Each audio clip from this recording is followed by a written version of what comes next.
Bonjour à tous, Elie Derry pour eToro. Suite à la demande de certains traders, nous allons démarrer un nouvel hangout et ça sera mensuellement ou une fois toutes les 2 semaines en fonction des mouvements sur les marchés, sur lequel je présenterai une dizaine de social gurus pour pouvoir créer un portefeuille de copies.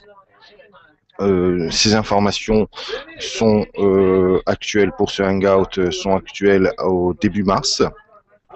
Donc ce sera à vous aussi de, si jamais vous voulez commencer à copier un de ces social gurus, de vérifier les informations et de voir qu'il n'y a pas eu de changement ces derniers jours sur ces traders.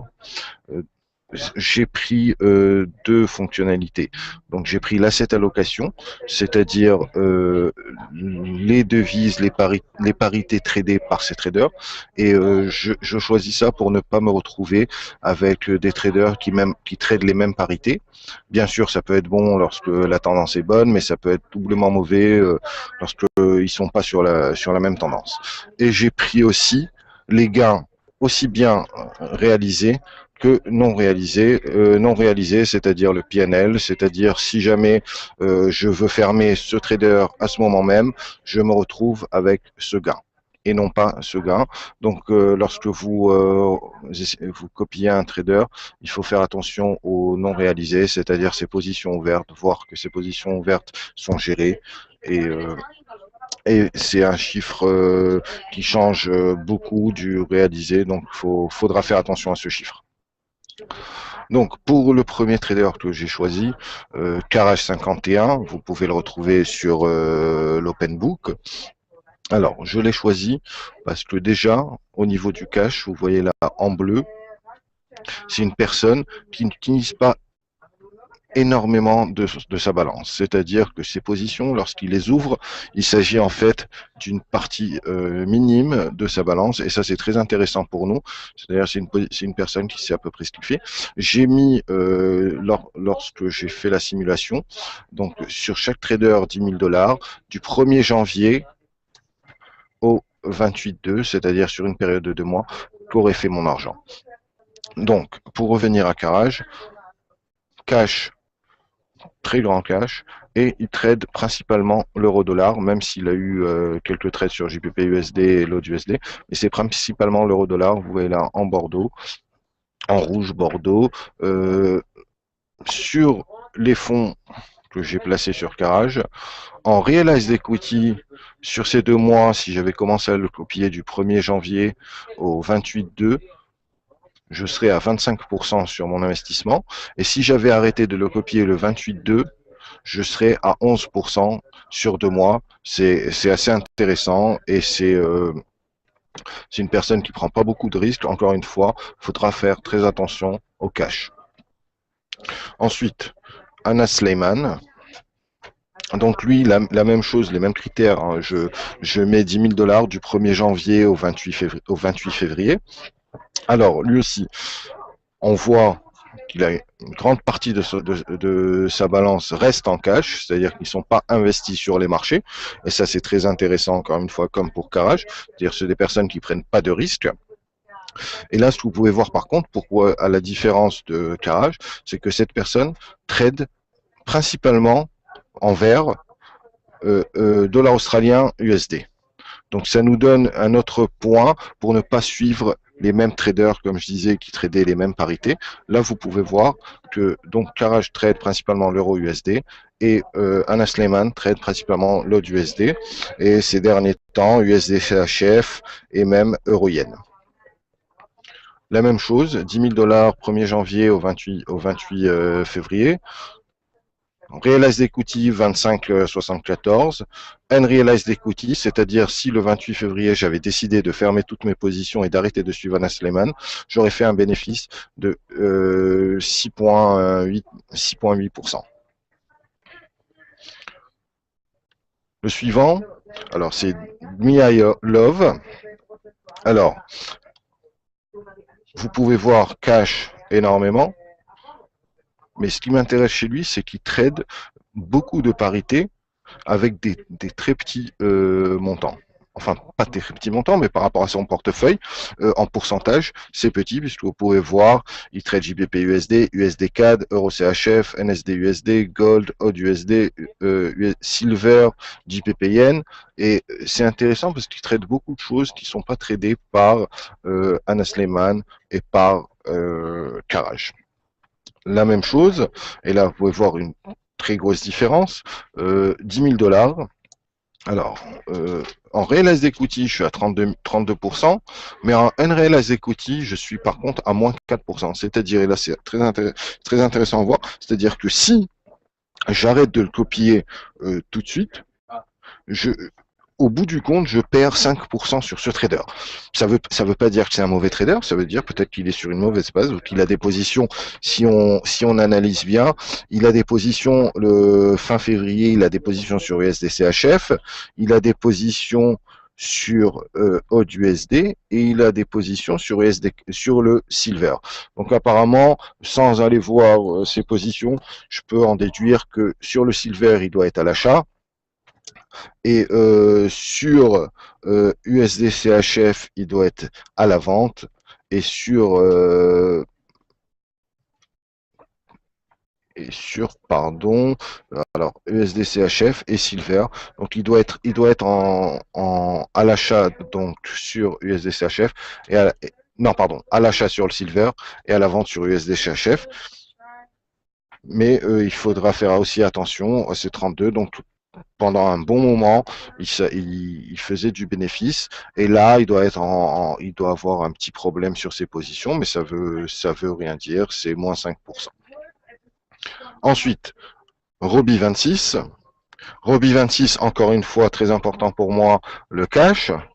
Et là, vous pouvez voir il a tradé pendant un certain moment avec beaucoup de pourcentage par rapport à sa balance au début janvier, l'euro USD, et au début février euro USD. Et en ce moment, il trade JPP USD et NSD USD. C'est pour ça que je l'ai choisi d'ailleurs, parce que ce sont des parités qui sont pas tradées, qui sont pas tradées ou peu par les autres traders. Par rapport à ces résultats, alors sur 2 mois encore une fois, si vous commencez à le copier le 1er janvier jusqu'au 28 février, donc 47,27% en realized, et en unrealized, et ça c'est intéressant, c'est 28,32, donc c'est 28% si vous arrêtez de le copier fin février, c'est pas mal, c'est très bien même sur 2 mois. Alors ensuite c'est AAK1, et ça c'est intéressant de voir pourquoi je l'ai choisi. Si vous faites attention, AAK1, la majeure partie de ces fonds sont investis sur du mirror cash, c'est-à-dire que cette personne fait principalement de la copie et ne traite pas lui-même. Puisque vous pouvez voir que son cash en bleu et son mirror cash, il a quelques vraiment très minimes dépositions sur NSD, Euro USD ou Odd, mais la majeure partie de son capital est investi sur du mirror cash. Pour moi, en voyant ces résultats, ça veut dire que cette personne sait très bien faire l'analyse des social gurus et sait choisir les personnes à suivre. Realized Equity sur 2 mois, 62,04%. Et si vous arrêtez de le copier le 28 février, vous êtes à 38,04. Donc 38,04 sur 2 mois, c'est excellent. Vous avez juste avant Robi avec 28. À la fin, on fera un calcul de tous ces traders et vous verrez qu'on est sur de très très très bonnes moyennes. Ensuite, on y profite. On y profite la même chose.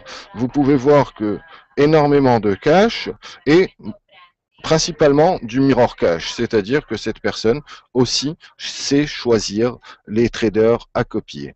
Et là, vous pouvez voir les résultats, pas aussi bons que Hack 1, mais bon, il faut pas aussi vouloir être trop gourmand. Sur 2 mois, on va dire que si vous tradez normalement sur ce genre de marché, vous devez vous attendre à une plus-value de 20% annuelle. Donc sur 2 mois, on tombe à 4-5%, c'est déjà très très très très bien. Alors, pour on y profite, 23,38% de realized et 16,74% de unrealized, c'est-à-dire nous on prendra que les unrealized, c'est-à-dire qu'on décidera de fermer tous toutes nos copies le 28 février. Ensuite, on a Adem Bilali. Lui aussi, à part ces derniers jours du mois de février, généralement, il y avait une très bonne moyenne entre son cash et ses investissements.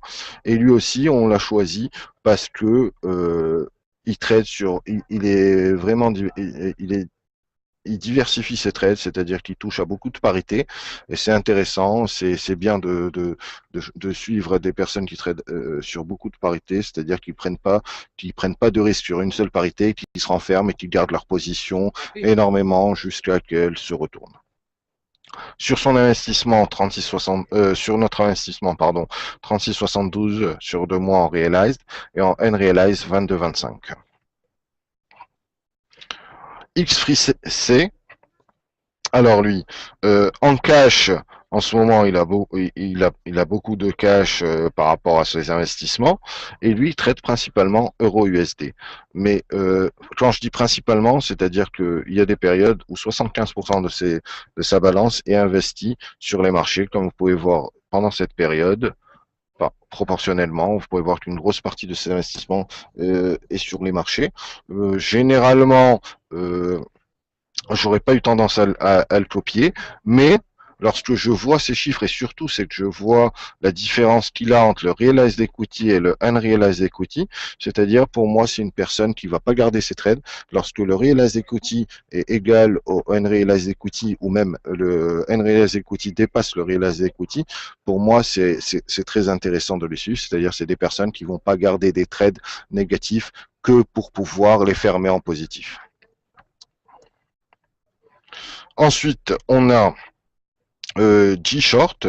G-Short aussi, mirror cash intéressant, c'est-à-dire qu'une grosse partie de son une grosse partie de son capital est investie sur de la copie et le reste est en cash avec un peu de trade sur USDK et JPP USD. Realized Equity 26,75, Unrealized Equity 6,86. Aussi, ça peut ne pas paraître énorme, mais lorsque vous comparez ça sur 2 mois avec tout ce que vous recevez en banque ou sur les marchés des actions ou quoi que ce soit, ça reste intéressant. Wall Street. Wall Street, ce qui m'a sauté à l'œil sur Wall Street, c'est que une grosse partie, mais vraiment une très grosse partie, est toujours sur son capital, c'est-à-dire il n'utilise pas vraiment son capital pour trader, mais par contre, ce que vous pouvez voir, c'est qu'il trade énormément de parité. Il touche un peu à tout, il touche aussi, il touche aussi aux indices. Et par contre là, c'est le premier cas qu'on a, c'est lorsqu'il a le premier cas, quand je dis premier cas, c'est-à-dire sur ce portefeuille, lorsqu'on a, un realized equity de 15,69 et un unrealized equity qui est beaucoup plus, qui est pas beaucoup, mais qui est plus haut que son realized equity. C'est-à-dire qu'en ce moment même, sur ses positions ouvertes, il est gagnant sur ses positions. C'est-à-dire que vous, lorsque vous allez le copier, vous pouvez aussi effectuer de l'open-open si jamais les positions qu'il a ouvertes sont encore dans les taux du marché.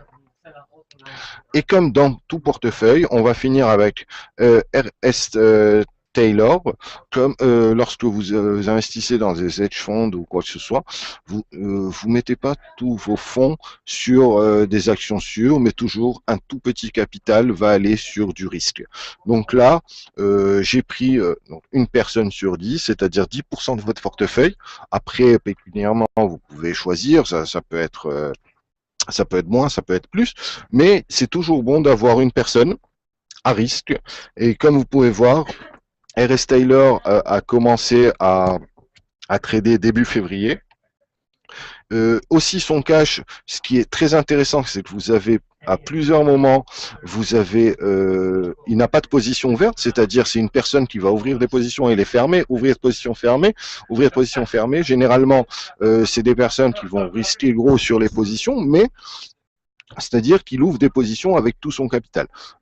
Mais c'est intéressant parce que ça vous donne beaucoup de points de sortie en cours de chemin.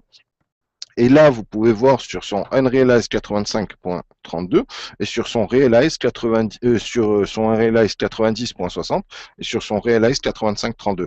C'est-à-dire pour moi, si on doit prendre un peu de risque sur un portefeuille, donc on prendra un Social Guru à risque pour pouvoir avoir ce facteur risque sur le portefeuille.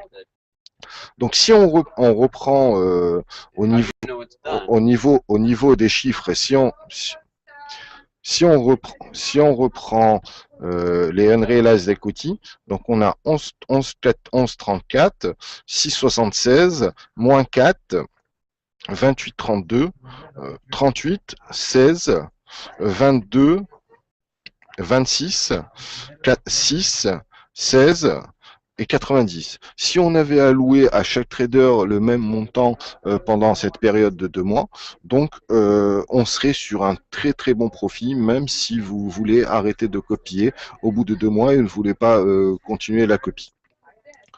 Voilà, donc pour plus de renseignements, vous pouvez vous rendre sur ma page OpenBook, Elie Ederi Taureau, commencer à me suivre, poser des questions. Je ferai une analyse de portefeuille une fois toutes les 2 semaines ou une fois tous les mois, comme je disais, par rapport au mouvement sur les marchés.